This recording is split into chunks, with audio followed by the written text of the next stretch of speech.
Hello everyone, welcome inside the big picture. We're coming to you from the Center of Communications and Engineering here at Quinnipiac University. I'm Dylan Fearing, along with Joe Pascalis. How you doing? We are half of the big picture. Kelly Leonard and Camilla Costa also behind the scenes. For the past couple of months we've been talking about sexual assault on college campuses, finding out why, how, who, and what. And the last week, Joe, you have been in heavy talks with a couple of people. Who did you talk to and what did you find out? Well, first at Quinnipiac University, I talked to the Associate Dean of Student Affairs, Sean Callagher, and we went over the process of a sexual assault when it's reported, what they do with the reports, what a student can do, who they can talk to, and it shows that this university cares about what the student's going through. Absolutely, and now we'll cut to a clip of what Sean told Joe on Monday. When we get a complaint, our first step is really to outreach to the complainant and to find out if there's things that we can do immediately to make that person feel safe in the community. Whether there's issues with housing, depends on who the alleged perpetrator is. Are they a student? Are they not a student? That changes things if they are or are not. Does the person need medical assistance? Do they need assistance from our counseling center?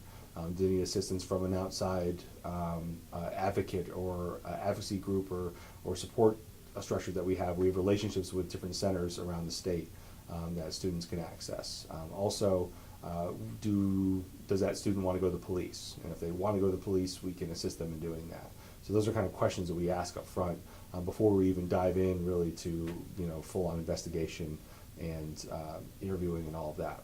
So we will look at those resources first. Once the resources and those questions have been answered, we have an investigation process. We have a team of staff members that are trained to investigate these matters. So I will assign investigators to a matter for them to follow up. And so they'll interview the person who's filing the complaint. They'll also interview any other people that may have information about whatever it is that happened, along with interviewing the person who's accused. And that's really how that kind of gets going. And based on that investigation, then we decide kind of what the next steps are. Sometimes the investigation shows that really we don't have enough information to move forward with any kind of alleged violations of our code of conduct. Sometimes there is enough information and we move forward to a hearing from there.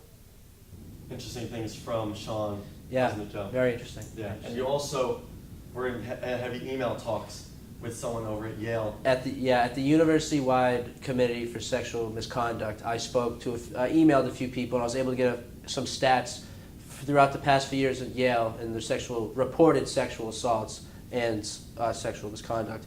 We saw that it was a lot sexual assaults geared towards students. That means undergrad, grad, and the postdoctoral students. Faculty and staff, no one in those times, not many sexual assaults. And people visiting or people walking or going through campus, there was 2 sexual assaults. And then when you got to their intimate partner violence, it was mostly just geared towards students. You didn't really see any faculty or staff or any other people. And then when you got to sexual harassment, that's where you see kind of a really rise in the number of faculty and staff getting sexual harassed.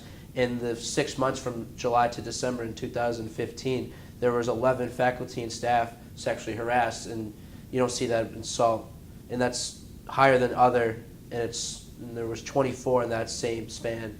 And there's not a lot of stalking going on. So there's a lot going on Yale. This is just reported, so we don't know the actual numbers. Right. Always important to know it's reported. It's near impossible to know the exact numbers. But yeah, Joe, a lot more sexual harassment and stalking and things like that. Yeah, and I'm surprised because you don't really think that faculty and staff would get sexually harassed, but it's an interesting number. You don't really know. You never know. Appreciate the time, Joe. Thanks for coming on. We will leave you with another clip of what Sean had to say regarding sexual assaults on college campuses and how to report it. Take it away.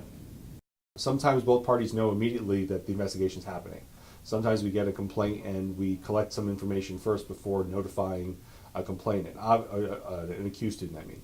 Sometimes, though, that notification happens early because we need to sometimes put things in place, like if we need to move somebody's room or change someone's class arrangement or something like that because they're in the same space, then obviously students are notified quite early if we make those type of arrangements, or if we issue like a no contact order between the parties. Then obviously both parties will know that there's something going on and we'll have the conversation. It just depends on how each case develops.